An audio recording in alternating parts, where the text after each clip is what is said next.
Hello and good afternoon, good morning, good evening, depending on where you're listening from in the world. My name is Jacqueline Dixon, and you're tuned in to the Ordinary People Show. Ordinary people can do extraordinary things, and we're broadcasting live from Toronto, Canada, powered by GBKM FM Network.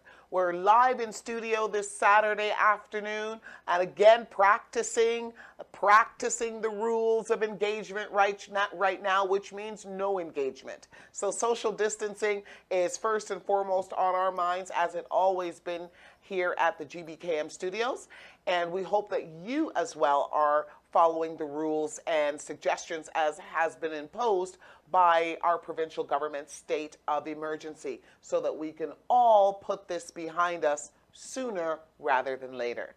Once again, ladies and gentlemen, thank you so much for tuning in to the Ordinary People Show today. I'm your host, Jacqueline Dixon, and I want to start off really quickly today. I want to get right into the conversation with our guest, which is waiting in the wings right now. He'll be on right after our first commercial break. For those of you who follow me on social media, you know what's up. You know, Jacqueline always wants to get down to the nitty-gritty. I like to peel away the layers and find out what's happening within our political system.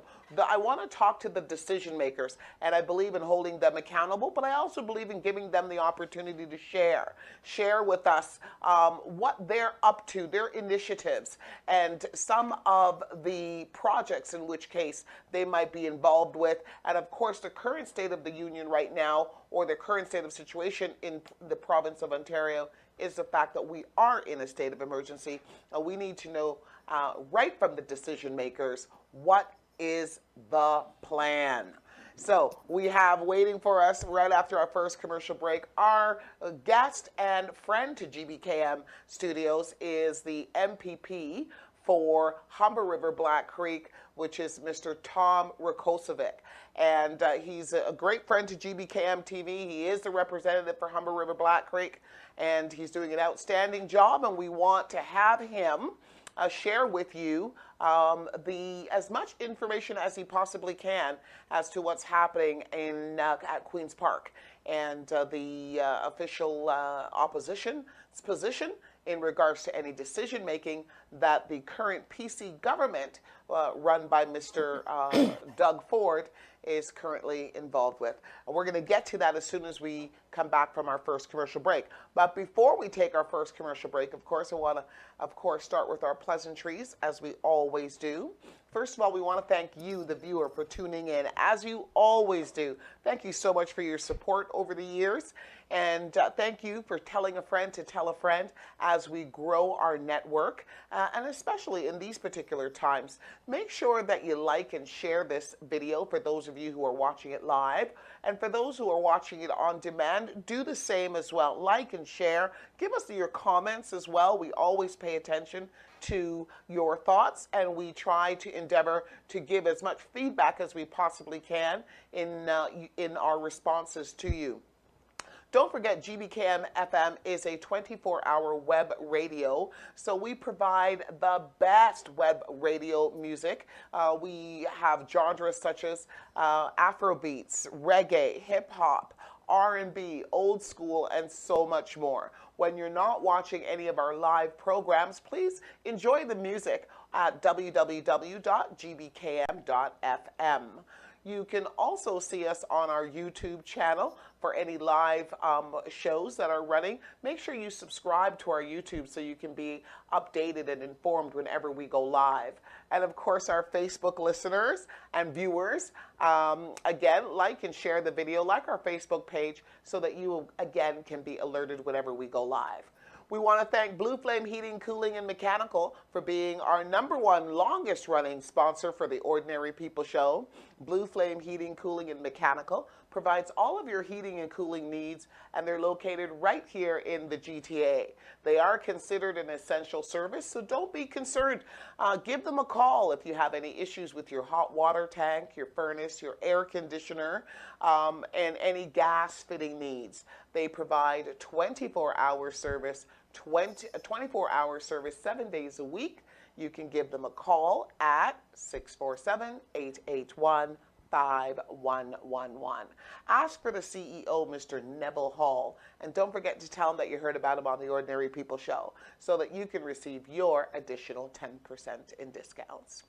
Ladies and gentlemen, let's get started with today's interview. We're going to take a quick commercial break, and we're going to come right back because we want to talk about Doug Ford and versus the healthcare workers in Ontario. And our guest is MPP, Mr. Tom Rakocevic, member of Provincial Parliament for Humber River Black Creek. We'll be right back right after this break. As the world fights this coronavirus, we are standing together as a family. My name is Kemi.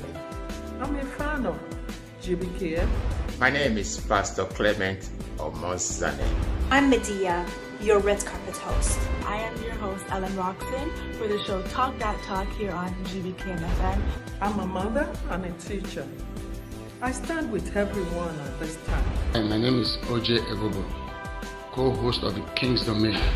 Hi, I'm Elizabeth Beloiti, the host of the Chat Up Show on GBKM. My name is Kenny Bazwai, President and CEO, GBKM FM and TV. We stand with all the community affected by this pandemic. As the world fights this coronavirus, we are... Hello, ladies and gentlemen. Hello, and welcome back to the Ordinary People Show. So glad to be with you again today in studio. And I'm so blessed and so happy that I'm healthy. And I'm healthy because I'm practicing all of the social distancing rules by ensuring that I'm not engaging in any activities outside of my home unless it's an emergency or a necessity reason, such as grocery or for medical reasons. And again, the Ordinary People Show broadcasts from via satellite now. We do not have any guests attend our studios for safety reasons, of course. And this is what the new norm is right now until the state of the emergency is lifted. These are the rules that we must all comply with in order to get through this as quickly as possible. Ladies and gentlemen, my guest today, I'm so excited to have, is a friend of GBKM, and I say that because GBKM is located in the heart of the Humber River Black Creek community. We are known as the mouthpiece of the community. That means we get out everywhere we possibly can to bring you news unfiltered from the grassroots community about all of the happenings within the Humber River Black Creek. And who better to have discussed what is happening within the Humber River Black Creek community than our MPP, Mr. Tom Rakocevic.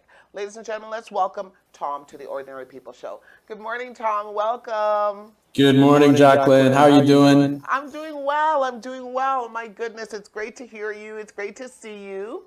You too. It's always good to have you, pop in. And even though we're popping in virtually today, it's good to have you. As it's interesting as, we chat right now, the last thing I remember, Tom, I'm thinking even about doing a post that says, what's the last thing you remember?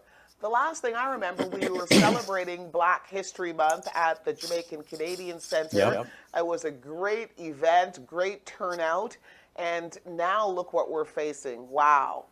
So, Tom, now that you're here with us, we've got your undivided attention for at least for this portion of the day. Let's talk about some of the hot topics that are a concern to the residents of Ontario right now. On March the 17th, the provincial government, led by Mr. Doug Ford, declared a state of emergency, therefore literally shutting down the province of Ontario to everybody that did not belong to an essential business or operating an essential business as deemed by the Ontario government. So the first question to you is, Tom, the NDP is the official opposition in Ontario right now. We want to know, did the NDP play a role at all in this decision-making process of deciding on the state of emergency? And if so, did you also play a role in deciding what is considered to be essential and what is not? Thank you so much for the question. So most definitely the opposition, even before March 17th, when we were all hearing news of this pandemic and that it had reached Ontario, Canada, we were pushing this government. First of all, you may remember, your listeners may remember the removal of sick days, for instance. So we had emergency legislation ready to go on the table to say that we should not be providing barriers of keeping people, making people go into work if they're sick. This is pre-social isolation. We were pushing the government very openly to say, follow the rules, follow the advice of medical experts, the health experts, who are ultimately the ones that are deciding what isn't essential. And so this was something that the opposition was strongly pushing in many different areas, ensuring frontline health workers were prepared, that they had the inventories they needed, the personal gear to protect their patients, themselves, their families. So there was a lot of work on our part pushing this government.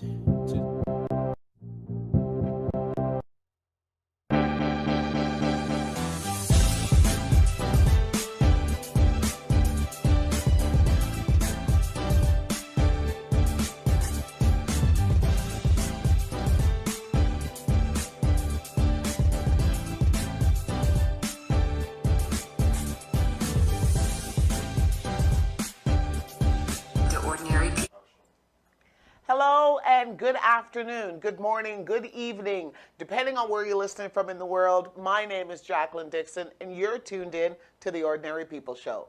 Ordinary people can do extraordinary things, and we're broadcasting live from Toronto, Canada, powered by GBKM FM Network. We're live in studio this Saturday afternoon, and again practicing the rules of engagement right now, which means no engagement. So social distancing is first and foremost on our minds, as it always been here at the GBKM studios, and we hope that you as well are following the rules and suggestions as has been imposed by our provincial government state of emergency, so that we can all put this behind us sooner rather than later. Once again, ladies and gentlemen, thank you so much for tuning in to the Ordinary People Show today. I'm your host, Jacqueline Dixon, and I want to start off really quickly today. I want to get right into the conversation with our guest, which is waiting in the wings right now. He'll be on right after our first commercial break. For those of you who follow me on social media, you know what's up. You know Jacqueline always wants to get down to the nitty-gritty. I like to peel away the layers and find out what's happening within our political system. I want to talk to the decision makers, and I believe in holding them accountable, but I also believe in giving them the opportunity to share with us what they're up to, their initiatives, and some of the projects in which case they might be involved with, and of course the current state of the union right now, or the current state of situation in the province of Ontario, is the fact that we are in a state of emergency. We need to know right from the decision makers what is the plan. So we have waiting for us right after our first commercial break. Our guest and friend to GBKM Studios is the MPP for Humber River Black Creek, which is Mr. Tom Rakocevic. And he's a great friend to GBKM TV. He is the representative for Humber River Black Creek, and he's doing an outstanding job, and we want to have him share with you as much information as he possibly can as to what's happening at Queen's Park and the official opposition's position in regards to any decision making that the current PC government run by Mr. Doug Ford is currently involved with. And we're going to get to that as soon as we come back from our first commercial break. But before we take our first commercial break, of course, I want to, start with our pleasantries, as we always do. First of all, we want to thank you, the viewer, for tuning in, as you always do. Thank you so much for your support over the years. And thank you for telling a friend to tell a friend as we grow our network. And especially in these particular times, make sure that you like and share this video for those of you who are watching it live. And for those who are watching it on demand, do the same as well. Like and share. Give us your comments as well. We always pay attention to your thoughts, and we try to endeavor to give as much feedback as we possibly can in our responses to you. Don't forget, GBKM FM is a 24-hour web radio, so we provide the best web radio music. We have genres such as Afrobeats, reggae, hip-hop, R&B, old school, and so much more. When you're not watching any of our live programs, please enjoy the music at www.gbkm.fm. You can also see us on our YouTube channel for any live shows that are running. Make sure you subscribe to our YouTube so you can be updated and informed whenever we go live. And of course, our Facebook listeners and viewers, again, like and share the video, like our Facebook page, so that you, again, can be alerted whenever we go live. We want to thank Blue Flame Heating, Cooling, and Mechanical for being our #1 longest running sponsor for the Ordinary People Show. Blue Flame Heating, Cooling, and Mechanical provides all of your heating and cooling needs, and they're located right here in the GTA. They are considered an essential service, so don't be concerned. Give them a call if you have any issues with your hot water tank, your furnace, your air conditioner, and any gas fitting needs. They provide a 24-hour service, 24-hour service 7 days a week. You can give them a call at 647-881-5111. Ask for the CEO, Mr. Neville Hall, and don't forget to tell him that you heard about him on the Ordinary People Show so that you can receive your additional 10% in discounts. Ladies and gentlemen, let's get started with today's interview. We're going to take a quick commercial break, and we're going to come right back because we want to talk about Doug Ford and versus the healthcare workers in Ontario. And our guest is MPP, Mr. Tom Rakocevic, member of Provincial Parliament for Humber River Black Creek. We'll be right back right after this break. As the world fights this coronavirus, we are standing together as a family. My name is Kemi. I'm a fan of GBKM. My name is Pastor Clement Omozane. I'm Medea, your red carpet host. I am your host, Ellen Roxon, for the show Talk That Talk here on GBKM FM. I'm a mother and a teacher. I stand with everyone at this time. And my name is OJ Ebobo, co-host of the King's Domain. Hi, I'm Elizabeth Aloidi, the host of the Chat Up Show on GBKM. My name is Kenny Bagwai, President and CEO, GBKM FM and TV. We stand with all the community affected by this pandemic. As the world fights this coronavirus, we are... Hello, ladies and gentlemen. Hello, and welcome back to the Ordinary People Show. So glad to be with you again today in studio. And I'm so blessed and so happy that I'm healthy. And I'm healthy because I'm practicing all of the social distancing rules by ensuring that I'm not engaging in any activities outside of my home unless it's an emergency or a necessity reason, such as grocery or for medical reasons. And again, the Ordinary People Show broadcasts from via satellite now. We do not have any guests attend our studios for safety reasons, of course, and this is what the new norm is right now until the state of the emergency is lifted. These are the rules that we must all comply with in order to get through this as quickly as possible. Ladies and gentlemen, my guest today, I'm so excited to have, is a friend of GBKM, and I say that because GBKM is located in the heart of the Humber River Black Creek community. We are known as the mouthpiece of the community. That means we get out everywhere we possibly can to bring you news unfiltered from the grassroots community about all of the happenings within the Humber River Black Creek. And who better to have discuss what is happening within the Humber River Black Creek community than our MPP, Mr. Tom Rakocevic. Ladies and gentlemen, let's welcome Tom to the Ordinary People Show. Good morning, Tom. Welcome. Good morning, Jacqueline. How are you doing? I'm doing well. I'm doing well. My goodness, it's great to hear you. It's great to see you. You too. It's always good to have you, pop in. And even though we're popping in virtually today, it's good to have you. As it's interesting as, we chat right now, the last thing I remember, Tom, I'm thinking even about doing a post that says, what's the last thing you remember? The last thing I remember, we were celebrating Black History Month at the Jamaican Canadian Centre. Yep. It was a great event, great turnout, and now look what we're facing. Wow. So, Tom, now that you're here with us, we've got your undivided attention for at least for this portion of the day. let's talk about some of the hot topics that are a concern to the residents of Ontario right now. On March the 17th, the provincial government, led by Mr. Doug Ford, declared a state of emergency, therefore virtually, literally shutting down the province of Ontario to everybody that did not belong to an essential business or operating an essential business as deemed by the Ontario government.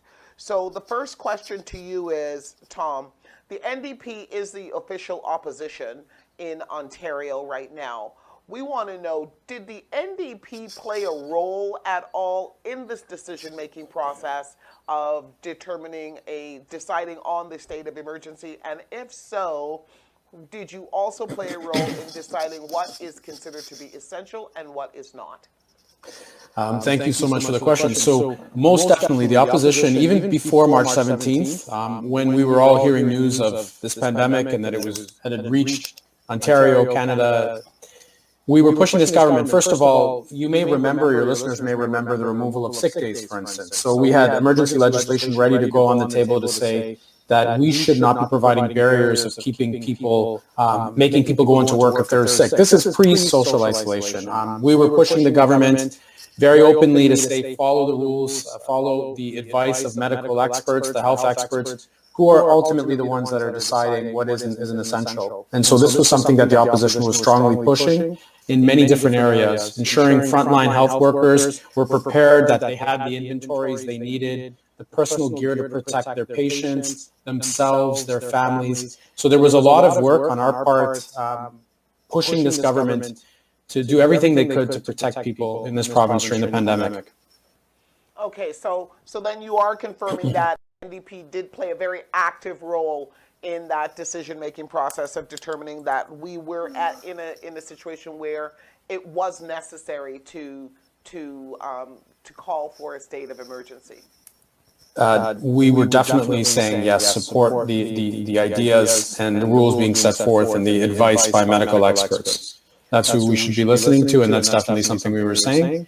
And for instance, right early on, when we've met, legislature has met a few times during this period of social isolation. I remember on the first time I was there to vote, we all followed rules just like GBKM is doing to ensure that we're all keeping each other safe. And we were, I was able to vote, for instance, on legislation that would ensure that grocers and other people are able to remain stocked, working after hours, making all the necessary changes to be able to do what's necessary to keep people protected during the pandemic. So definitely we've been in our seats voting, and we've been a voice at the table saying, follow the advice of medical experts. We must keep our communities safe at all costs. Wonderful. Okay, thank you for that. So let's talk about the healthcare workers and frontline workers that are considered to be essential. You know, maybe you can help us define that. One of the things that I pride my show about delivering is education. Our mantra here is educate, inspire, and empower. And for our listeners and viewers who are not familiar with the categorization that is currently in place right now for frontline workers, maybe you can help us to kind of define that, because there seems to be some belief that PSWs or nurses assistants were not a part of that category in the early onset of when the pandemic started to explode. And it's only really since recently, when we've had some issues where we've had two healthcare workers pass away, that they've been getting the attention. Is there any, can you speak to that at all? Certainly from my perspective, certainly from the perspective of the NDP and the opposition, that PSWs are certainly very, very important frontline healthcare workers. We've been pushing for their needs and to protect them and to give them the gear they need, the respect they need, the hours they need, the financial support they need to be able to do their jobs. They are so important to all of us. They're so important, especially who are vulnerable, for instance, in long-term care. They're there taking care of them on a day-to-day basis. Their work is difficult. and we must be supporting them at all costs. So from our perspective, from the perspective of the NDP and the opposition, PSWs are so important, and they are healthcare workers, absolutely, and they've always been in our conversations with the government. Wonderful. So here's the question, though. So then why do you believe there has been just this rapid outbreak within our long-term care facilities that is not taking place within our hospitals, for example? If they're in the same category as far as frontline workers are concerned, then why are we not seeing the same type of outbreak in our hospitals that we're seeing in our long-term care? What could possibly be contributing to the outbreak, if anything at all? You know, from the beginning, we've been hearing from PSWs working in long-term care facilities about instances of rationing of equipment, for instance. So if you're a PSW and you are there working in this residence, taking care of many different vulnerable seniors and individuals, and you're given, say, one mask for a day, that's not. We need more. They need the proper equipment. They need. From the beginning, they should have been, if you were working in a particular long-term care facility, that's where you were going to go, not multiple ones. So they needed support from the get-go from this government, and this is something that the opposition was pushing from not even day one, before day one. Okay, so this is that's a very good segue right there. So now it's come to our attention that quite a few frontline workers, specifically the PSWs, their functions, when their position required them to visit multiple long-term care facilities. They were not stationary like most nurses, RNs are, and doctors are, and as a result of that, traveling through as many as 2 or 3 different facilities in the course of 1 or 2 weeks, that helped to spread the disease further. Could that be? Is there any truth to that? Certainly, you know, what we were asking for is to ensure that, you know, PSWs are working at one facility, that they're working adequate hours, they're being financially compensated adequately, and that above all, they have the gear necessary to protect themselves, to protect the people they are helping, and certainly to protect their families. So has that come to an end now? Are they no longer traveling from nursing home to nursing home? You've created a situation now where they can stay stationary and reduce the spread of the disease? So I've been talking to the union representing PSWs, and to my knowledge, that at least in the cases I've heard, that's what's occurring right now. Again, this is my own personal questions that I've asked, but I have still been hearing some instances surrounding equipment and rationing, and this is very, very concerning, and we're continuing to say that this cannot be happening. We have to provide adequate gear to our frontline health workers so that they can protect the people they're taking care of, to protect themselves, and to protect their families. Okay. Thank you so much. Now, we also know that a lot of the frontline workers, I mean, we've heard the Premier on many occasions talk about how sympathetic he is towards what they're going through. And it's one thing to say that you're sympathetic, but it's another thing to act sympathetic. And the first, in my personal opinion, and again, it's just an opinion, the first real act that I saw of sympathy towards these individuals was when the government decided to increase their rate of pay by $4 per hour. Can you explain to us about that program, how it works, when and why it was implemented, and what you feel the outcome should be? Thank you for that. Yeah, no, most definitely this is something we were pushing for. And so first of all, even pre-COVID, when you look at what PSWs and a lot of our frontline workers who are taking care of our most vulnerable in society, are they adequately compensated pre-COVID? I don't believe that. And certainly during COVID, during these difficult times, they're being asked to come in and work very long hours and to do everything they can to help our most vulnerable.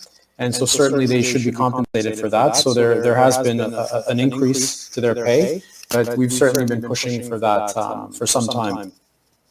Okay, wonderful. And that has been put in place, and they're currently receiving the benefits of that as we speak. Okay. Right. Now, if you can just speak a little bit to that compensation, in the sense that I know some workers or some individuals, some of my listeners and viewers, we're not exactly sure sometimes where the responsibility for provincial responsibility ends and federal responsibilities start.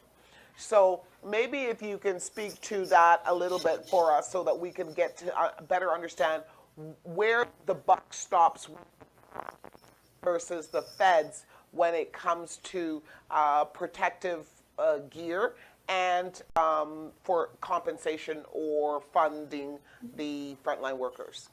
So ultimately, the funding in that, with that regard, is provincial, but all levels of government have the ability to provide support in the ways that they see fit. Certainly, the issues around gear would be provincial, but then there's always elements too, to some degree, I guess, federally, because when you think about if gear has to come in from another place, if it's not necessarily available in Ontario, there might be some overlay between that. But certainly from the perspective of the NDP opposition, we had been sounding the horn on this way before we went to social isolation that we're doing today, is to ensure that everybody has the adequate gear they need, to ensure that we have the protective supplies here in Ontario to protect our frontline workers, to protect everybody here in this province. Okay, thank you. And do we have a shortage? Is there a shortage right now of frontline workers? The rumor is that they're looking. We have a shortage, and that the government is looking to hire or bring people out of retirement. Can you speak to that at all? So first of all, in the case of, I can say that for those who, I think a lot of your listeners are within the catchment area of Humber River Hospital, and I did a telephone town hall where we had a Dr. Jacobs from the hospital, who, and I was glad to hear, said that they have adequate supplies within the hospital for the foreseeable future, so that was very good news. And with regards to workers, again, there was a nurse living in our community, an emergency ER nurse who had experience in the States, who was just waiting to get her license here, and she said that she wanted to make sure that if there was a need, she would be available. And so I know she was able to sign up on a list that if it comes to that, she would be available to bring her expertise. So there are plans in place to be able to reach out to more healthcare workers in their cases that need. Okay, well, that's great news then. So for those healthcare workers that might be listening, that maybe are in retirement right now, or maybe they're still in school, maybe I don't know that they would qualify. The government is prepared to take your name and put you on some sort of waiting list in the event that they might need to call on you. Is this what I'm hearing? Is there anywhere that they can go to sign up to take part in any? So the details I had were people that were basically looking at obtaining their license imminently, or had just come out of education, I believe, here in the province. I don't want to say the exact letter of the details, because I want to be as accurate as possible. Okay. But if your listeners ever want to reach out to my office, if, as you suggested, they're there, we could certainly send them via email any information that they can see if it's something they're willing or able to take part in. That's great news. Thank you so much for that, Tom. And we'll make sure that they reach out to you in the event that they would like to participate in that area. Can I just want to say this one thing, because I don't want to be remiss and not mention this. It's not just her, but so many people within our community have shown such a spirit of love and generosity towards one another. Individuals making donations to local food banks, calling on vulnerable neighbors, members of their own community to check up on them. We're all united in this, in facing this illness together. And so for all the listeners, even if you're just staying home and you're participating in social isolation, we're all doing our part to fight this together. So I just want to make sure to mention that as well, because it's not, certainly our healthcare workers are our essential workers, people even stocking grocery shelves, but every single one of us are part of this. Okay, thank you so much for that. So, Tom, moving on now, let's just wrap up the healthcare questions first. So, how many hospitals are within the Humber River Black Creek district? How many hospitals do we have that take care of? I think it's 120,000 residents, if I'm correct. Maybe you can speak to that. Yeah, it's just over 100,000, and our hospital, our main hospital is Humber River Hospital. It's a new state-of-the-art hospital located at Keele and Wilson, Keele and the 401. And so this is our hospital that is closest to us if there's any need, right? That's our community hospital. Okay, and is that also a testing facility?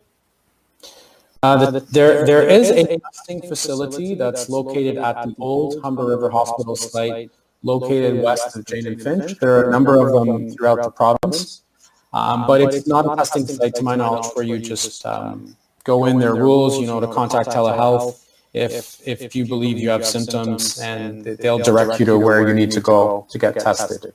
Okay, so that's very important information that we need to share. So there is a process in place that has to take place prior to you showing up at a hospital. The step one is to call telehealth. Am I correct? You can't just simply walk into the hospital and say, "Hey, I'd like to get tested for COVID." What's the process? So the way that my understanding through public health is that if you are experiencing specific symptoms, then you would contact telehealth, and then they would give you all the information you need to keep you safe and whether and where to go if you need to be tested. Okay, all right, good. And maybe what we can do is I'll get my producer to help me provide that telephone number before we wrap up today's show. So they would tell you what to do in order to be tested. They would tell you where the nearest testing facility is. But based on what you're saying to me, we know for sure we have 2 testing facilities in the Humber River Black Creek. No, what I'm saying is that our local hospital is Humber River Hospital, located at Keele and 401, or Keele and Wilson. Yes. That the old site, the hospital that's most close to Jane and Finch, just west of Jane and Finch. Finch and 400. That's right, the Finch and 400, the old Humber River Hospital site. There is a testing facility there. So I'm just calling it that because that's what people in our community would know it. That used to be Humber River for me growing up, right? Right. So there's a testing facility there, but people should be contacting telehealth and get the information for them on what next steps are. Okay, wonderful. Thank you for that. Tom, let's move on now. Listen, we've been locked up for quite some time, as you know. I know that you're a great person for to set examples. One of the things that you do in your position is you lead by example. I've seen you out in the community. You're very close contact with the grassroots community here in the Humber River Black Creek. On any given Saturday, sometimes in the summertime, you're out in the plazas passing out flyers, talking to everyday people, and that's what makes you so approachable for a lot of the residents. And I'm sure probably that's one of the reasons why you experienced the victory that you did. But things are changed now. Everyone's all locked up. People are getting antsy. We're getting cabin fever. The sun is starting to peak, and the weather's the temperature is starting to increase. We need to be able to see the finish line at some point here, and we're not getting any level of confidence coming back from the daily briefings by the Premier based on the statistics that he's providing. And I'm trying to get an understanding as to why we have been isolated for as long as we have, but yet still the numbers keep on climbing. Can you share with us at all why you believe that is the case? Because there are a number of people within the community that are starting to lose confidence. From the beginning, I followed the advice of the experts, the medical experts, the people who have been trained in this. This is what they know. This is what they do every day, and their job is to protect us. And they're the ones that are, setting out the rules of what the social isolation should look like, defining what is and isn't essential. And when they're saying here that this is what we need to be doing, I think we have to follow what the experts are saying. No one's disagreeing with that. I was certainly I agree with you there. But what we're trying to understand is with the information that's been shared, and assuming that I believe that the vast majority of the population is following the rules. Would you agree? Do you believe that the vast majority of us are or are not? I certainly believe that, and I believe that it's showing. If Ontarians, and I thank the people in my community, and I thank people everywhere, if we weren't following the instructions laid out by our health experts to protect ourselves, we would be in a very different situation, and which is why I was thanking everybody for their part in it. Certainly, especially at the beginning, when we went into these new social isolation rules, I had sent out a number of voice messages to the community to try to encourage people to listen to our medical experts and to really take care of one another, protect one another by doing that. I can't speculate very specifically. Those are more questions, I think, for doctors or whatnot, which was why when I did a telephone town hall, I had Dr. Jacobs from Humber River Hospital to get into the very specifics. But what I'm hearing from them is that we need to continue to listen to what the rules are laying out. And so far, we're doing our best to flatten the curve. And that's thanks to every single person, all of your listeners and all of us. Right. I know that we certainly are doing our part, and from what I understand, the people within my social circle, they're doing their part. But I'm a little bit concerned, and I'm hearing some grumbling from the community that we are, when I say we, the general population, which are, the primarily healthy individuals who go to work on a day-to-day basis, who can no longer go to work and no longer socialize, are being held somewhat hostage in their homes because the statistics that are being reported, they involve the statistics also from the long care term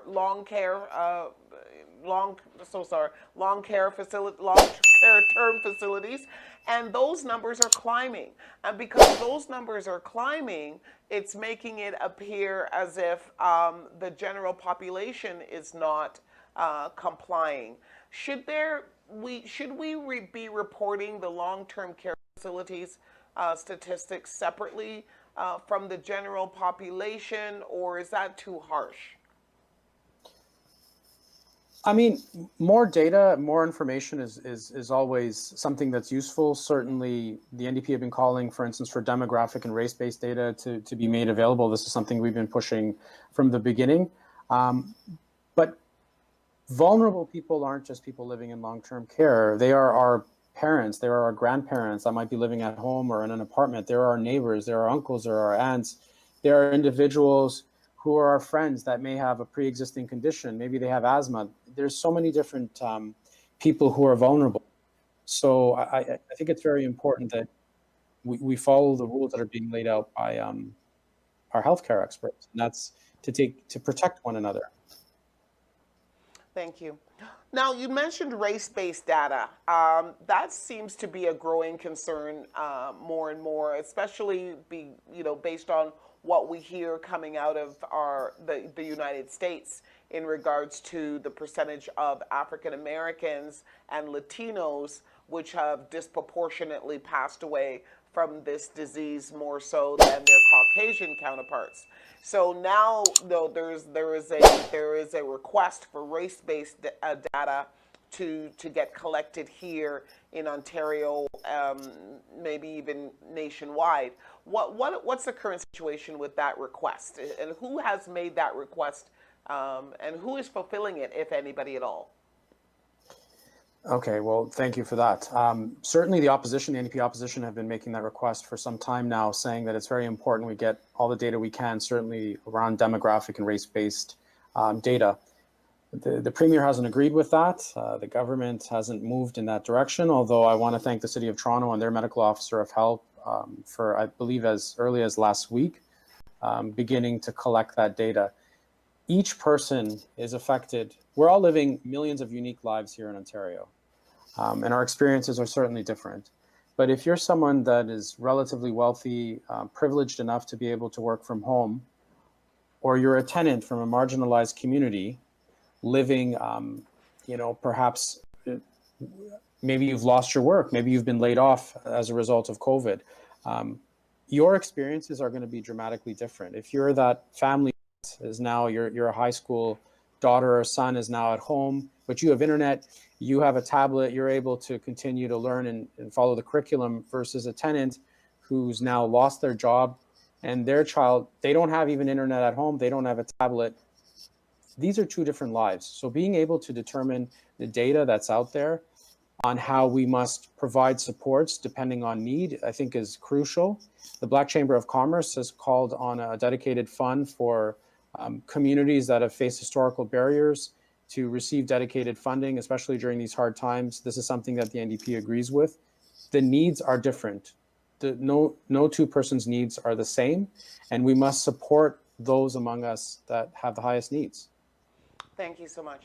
Tom, I'll tell you something. I can't say that I'm not impressed. I certainly am impressed with our government overall, from all levels.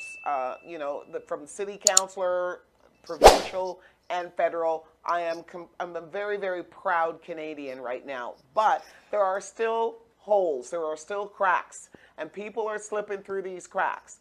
And some of the people that are slipping through these cracks are ethnic communities, the ethnic small business person.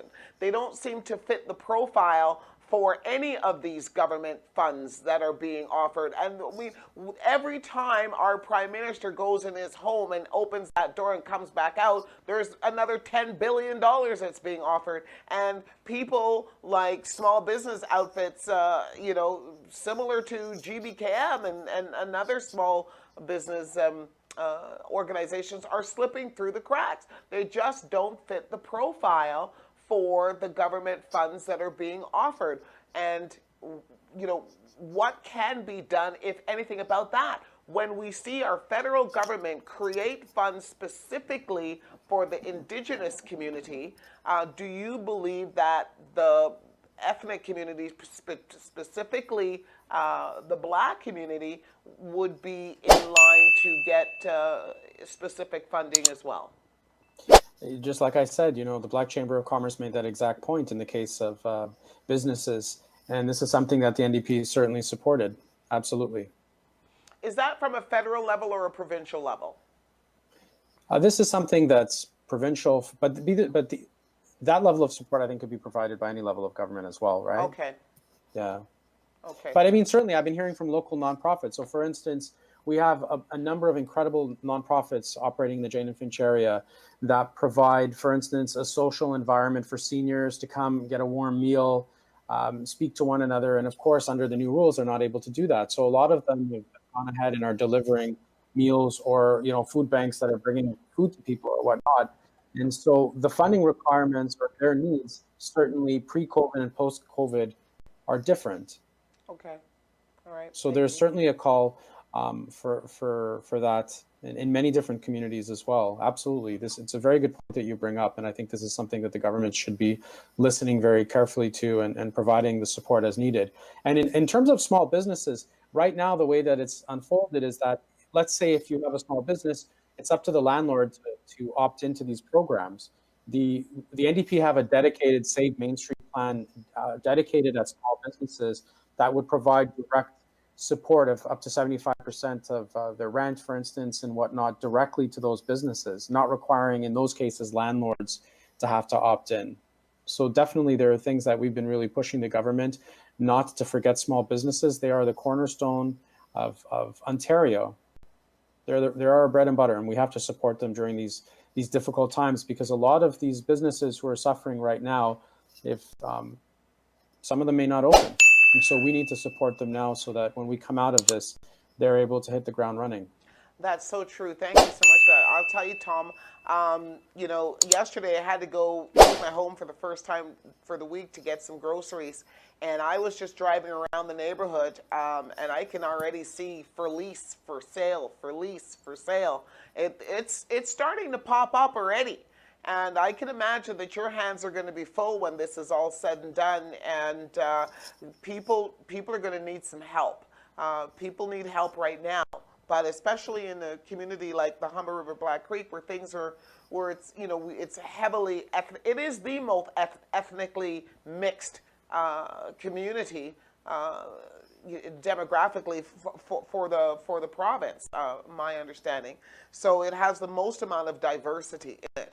And for the small business people in this community to suffer the way that some of them are right now, it's a good chance that some of them are just not going to make it out of this situation. And I don't know what plans you have to help, but I do know that our ears are wide open and we're ready to listen. Thank you for that. We agree. The NDP opposition, my colleagues have been saying this every day, and we're pushing this government to not leave people behind. Absolutely. Okay, now let's turn to another subject before we take our first and last and only commercial break, and then we're going to wrap up. We're going to talk about car insurance. We're going to talk about the fact that the vast majority of people within Ontario are at home. They're not traveling, with the exception of the essential workers, but our cars are parked. Gas is pretty cheap right now, although I believe it should be cheaper. Maybe, I don't know if you've got any insight on that one for me. But our cars are parked, and we're paying the same insurance premiums that we were paying when we were driving back and forth to work and commuting all about to the place prior to state of emergency. So I want you to speak to that, but before you answer that, please, we're just going to take a quick 30-second commercial break, and we're going to come right back, and you can tell us about what the plans are, if anything, in regards to insurance premiums while we're locked up. Thank you so much. We'll be right back after this quick commercial break. Whenever a client sits in that chair, I pretend they're part of my family. What would I do for my family if they were in this situation? I take it personally to make sure that I find the best possible avenue for them to succeed. Sharma Singh Immigration Services. We have the expertise of former immigration officers who worked with the federal government of Canada for over 25 years. If you do it with a pure heart, and if you do it with integrity and professionalism, you're sure to succeed. Hello, thank you so much. Thank you for tuning in today, and welcome back to the Ordinary People Show. My name is Jacqueline Dixon. I'm your host. We're in the studio today, broadcasting live, practicing our social distancing rules in the heart of the Humber River Black Creek. This is where the GBKM studios are located. This is our stomping grounds, and we're talking to our MPP for the Humber River Black Creek, which is the one and only Mr. Tom Rakocevic. He's been so generous to give us some of his time today to talk to his constituents, which is us and so many of the other listeners and viewers. Tom, prior to the commercial break, we were talking about car insurance. I brought up the topic of car insurance because, as you know, we're all, for the most part, parked at home waiting for Mr. Ford to announce that we can leave our homes again. But until then, our cars are parked and we're still paying hefty insurance premiums. Can you speak to us about any relief at all, or why should we even be paying car insurance if we're not going anywhere? Can you speak to that at all? Absolutely, Jacqueline. In fact, the first time I was ever on your show, we spent a good deal talking about auto insurance. For the Jane and Finch community, for our community here in Humber River Black Creek, Brampton, and a number of other, Scarborough, we pay some of the highest rates of auto insurance pre-COVID in the entire country, perhaps even in North America. And we've fought against postal code discrimination. We continue that fight. We continue to push the government to bring the relief that drivers deserve. And certainly, as you stated, just look out the window. There's less cars on the road. And we've heard from insurers, even from them, they've even conceded the point that accidents, driving, has been down by 50%. So certainly, if the accidents are down, the claims are down, and it's simple math. Insurers are then paying out, and they are now then gaining a savings during COVID as a result of that. And so Ontario drivers who are already overpaying, drivers in our community deserve that relief, and that should be passed on to their customers, to us, everyday Ontario drivers. And so what we've been pushing, what I've been pushing and the NDP opposition have been putting, has been pushing this government to say, tell the insurers a 50% immediate reduction in auto insurance. Don't leave it up to individual drivers to have to haggle with their insurance companies over a rebate. That may or may not come. I've heard individuals tell me that they're not getting anything. I've heard some that are saying they're getting $5 a month. I'm saying that I've heard individuals say, you know, my insurance company offered what's like fire and theft. It's something that you could always do. You leave your car parked. That's not anything different during COVID that you couldn't have applied for pre-COVID. And so what's happening is if accidents are down by that significant amount, then so those savings should be passed on to our drivers who are struggling. But while this was happening, I reached out to Toronto Police Services, their transportation division, and I had asked, I'd like to know what the specific details in Toronto. So, you know, you're breaking it here, breaking news in the sense that the number of accidents in Toronto, and I asked from the period of mid-March to mid-April of last year compared to this year, accidents are down, in fact, 75%. 75% for the GTA. For Toronto. For specifically Toronto. Yes, because Toronto, you know, that was where I was able, for instance, to get the data from. So Toronto police are able to comment on Toronto where they're responsible for that. Okay. But this data is certainly available in other regions and other jurisdictions, and I would expect it would be similar numbers. And so the NDP have been calling for a plan to reduce premiums during this period of social isolation. Don't leave it up to drivers to have to negotiate with their insurers. We feel they're already overpaying. Amazing. Tom, can I jump right in there for a quick second? That's just absolutely amazing. 75%. So let's just try to get your head around this now. So 75% reduction in the amount of accidents, therefore 75% reduction in the amount of payouts, and the insurance companies are collecting the same amount of premium, so they're profiting. This is a profit period for them. And what you're saying and the NDP are saying is that, listen, we recognize this, and we think that you should share in those savings that your business, your companies are getting by rebating back to the consumer a portion of those savings, at least a portion of it.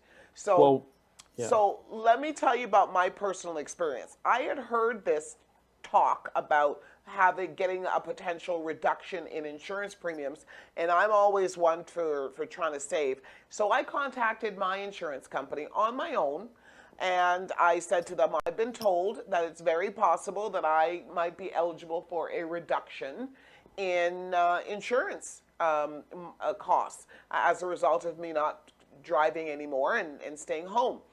Well, I'll tell you honestly, it wasn't a welcome conversation on their part. They didn't look forward to the fact that I even put them in that position to have to address it. But they did go through a series of questions with me, and once the series of questions were done, they did do some recalculating for me, and they did reduce my premiums by 18%. So I got an 18% reduction. It was nice to see it reflected on my insurance withdrawal from my bank account. The next withdrawal period, it showed up, and it was nice. But it was 18%, and they're saving 75%. So as much as I feel good about it, I don't know. It doesn't really seem fair. I think I like your percentages much better. And we're not even calling for a rebate. We're saying just reduce the rates. There's a couple of key points here. The auto insurance is regulated in Ontario, and the government has some say over rates. So we're telling the government to take action, not just talk, and provide that relief, pass on the savings that the insurers are seeing now with the reduction in accidents, pass those directly on to drivers. Every time you ask the questions and they come out, they say, well, look, we're paying out claims, but as you stated, if accidents are down 75%, then there are significantly less claims. Those savings need to be passed on to drivers, and it shouldn't be left for you and for everyone to have to haggle, negotiate with your own insurance companies. People are hearing all sorts of different things, and this is something that myself, the NDP opposition, has been pushing We have been leaders in the fights for fair auto insurance in Ontario, and we've been pushing and pushing and pushing. I'm glad that you've been able to get something, but certainly you deserve more. Thank you. And Tom, before we wrap up, we talked about so many initiatives that you're currently working on, but can you give us any sort of date or timeline as to when some of these will be brought to fruition? When are we going to see some results? Is it realistic to expect that we can see a province-wide reduction in insurance premiums this year? Can you speak to any of these with more specificity? So what I can tell you is that since this government took office, the NDP have had two different bills. One was mine and one was from my colleague Ratan Singh, brother of Jagmeet Singh, around postal code discrimination. We'd worked together. He had a bill, so the NDP had an initial bill that talked about everybody within the GTA should be considered one postal code with respect to drivers. In fact, in the last session of government, Jagmeet Singh, when he was an MPP, the NDP leader had one to eliminate it altogether.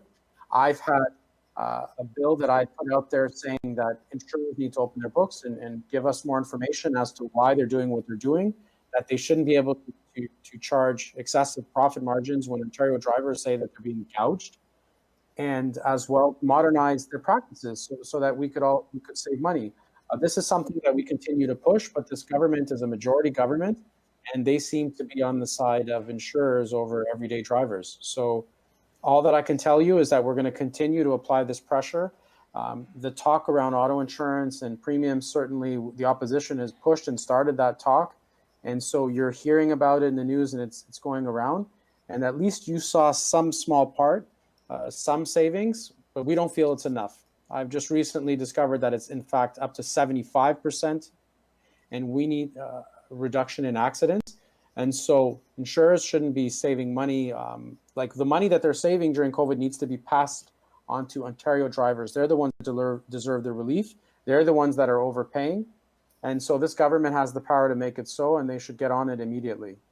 Okay. Well, keep that pressure on them, okay, Tom? We're depending on you for that. And last but not least, before we wrap up, Tom, if you had a crystal ball or any inside information, which we sure hope you do, can you tell us when do you see any possibility of us being able to lift the state of emergency? What's your guesstimate on the current situation? Well, I think I've been at this long enough to know that my crystal ball is not it's not crystal clear.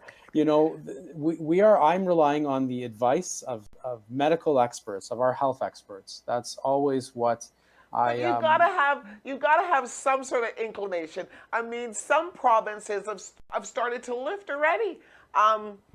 And I might even have an issue with the fact that Mr. Ford is opening up the golf courses, and I'm trying to figure out how is that going to help anybody. But some provinces have started to lift. Do you think it's 2 weeks, 3 weeks, 3 months? I don't have the information to say that's okay. No. It's not about not having a clue. It's about that the situation changes on a day-to-day basis. We see testing, we see number of cases, and ultimately it's the health experts that are setting what needs to be happening, and that's who we need to be listening to. So I can't tell you what specifically can happen tomorrow. You know, this is a changing, fluid situation, and so whatever return to what it was before will be most likely a staggered approach. We're seeing some businesses being allowed to open now, which is happening in the very near future.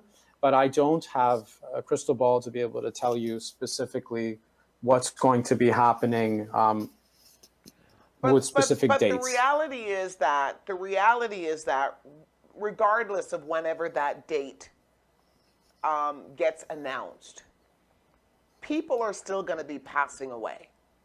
I think it's realistic to say that we're never going to get to the point where, I don't want to say never, or we're not. It's very unlikely that we're going to wait till we have a zero infection result before we open up. The model has got to look like something. What does the model look like? Does it look like less than 100?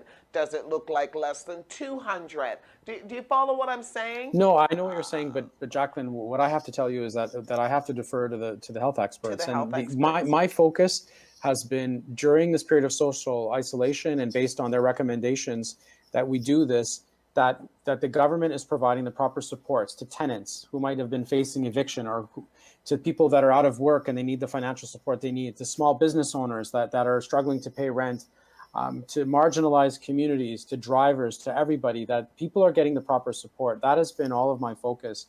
In terms of predicting how this virus will, what it looks like tomorrow or in a week, that's something I leave to the medical experts. And all I can do is thank people for participating. I know GBKM is doing that. You said it right from the onset of the show. When I came in before, I sat right beside you. We did an interview. Yeah. And today I'm doing it from home. Yeah. And so we're all doing our part. I'm doing our part. I thank people for that. But my concern is keeping my community safe. Everyone, not just the vulnerable members, and giving our first responders, our essential workers, the tools they need to be able to protect us as well. And that's really where my focus is on. I remember when I was, it's always very important to have plans, and we're certainly telling the government to plan ahead, but I can't give you specific dates. We're listening to the advice of medical experts, and my focus is on protecting people and giving them the supports they need during these times. Wonderful. Thank you so much for continuing to do that. And I couldn't agree with you more. Support is definitely what the community needs. And kudos to you. Keep doing that. What we're waiting for you to announce that there's going to be a big, huge party in the Humber River Black Creek. And we're all going to get together again. And we're going to be there for sure. I know that Kenny and I and all the rest of the GBKM crew can't wait to attend that Welcome Back to Society party that you're going to kick off for us. I can tell you this, your GBKM's everywhere and I see you everywhere. So I know that when things get back to what they are, I'm going to continue to see you in our community, and I'm always happy to talk to you and be here. Thank you so much, Mr. Rakocevic. You are always welcome here in the GBKM studios, and keep up the good work. Listen, before we let you go, is there anything you want to tell the listeners or viewers in regards to maybe getting a hold of you or the NDP, or any initiative you want to get them involved with? Most definitely, if I can, my office or myself, if we can provide any assistance, every day we're out there, we're making phone calls, checking up on people. And we're certainly returning calls and helping people. My number is 416-743-7272. I don't know if you have the ability to put my email up, but it's trakocevic-co, at ndp.on.ca. I provide regular information on my social media and as well by email updates and all that. Sign up, get on board, and I'm happy to provide information and help people wherever I can.